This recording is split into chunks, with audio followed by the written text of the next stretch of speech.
गृहराज्यमंत्री योगेश कदम म्हणतात की बसच्या आजूबाजूला 10-15 लोक होती, तरुणीनं विरोध केला नाही, त्यामुळे कोणालाही संशय आला नाही. हे असं त्यांचं बेताल वक्तव्य आहे, जे मी व्हिडिओच्या सोबत जोडते. एका गृहराज्यमंत्री पदावरती असलेल्या व्यक्तीला इतकं असंवेदनशील आणि बेताल वक्तव्य करणं शोभतं का, हा या व्हिडिओच्या मार्फत प्रश्न आहे. तसेच निवडणुकीच्या अगोदर महिलांना 1500च्या ज्या टिकल्या दिल्या, तर त्या टिकल्या देत असताना एक मुख्यमंत्री आणि 2 उपमुख्यमंत्री भेटले का पैसे, आले का खात्यावर पैसे, भेटले का पैसे, असं ज्या पद्धतीनं विचारायचे, तसेच आता कार्यक्रम घेऊन महाराष्ट्रातल्या महिलांना बहीण तू सुरक्षित आहेस का, बहीण तू सुरक्षित आहेस का, अशा पद्धतीचे प्रश्न विचारतील का, हा माझा या व्हिडिओच्या मार्फत प्रश्न आहे.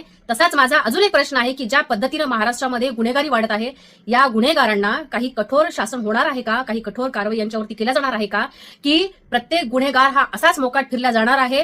काही गुन्हेगार तर 4-4 महिने त्यांच्या मागे यंत्रणा लावून सुद्धा सापडत नाहीत. याचा अर्थ कायद्याचं वचक जे काही असतं ते कुठल्याही गुन्हेगारावरती राहीलच नाही.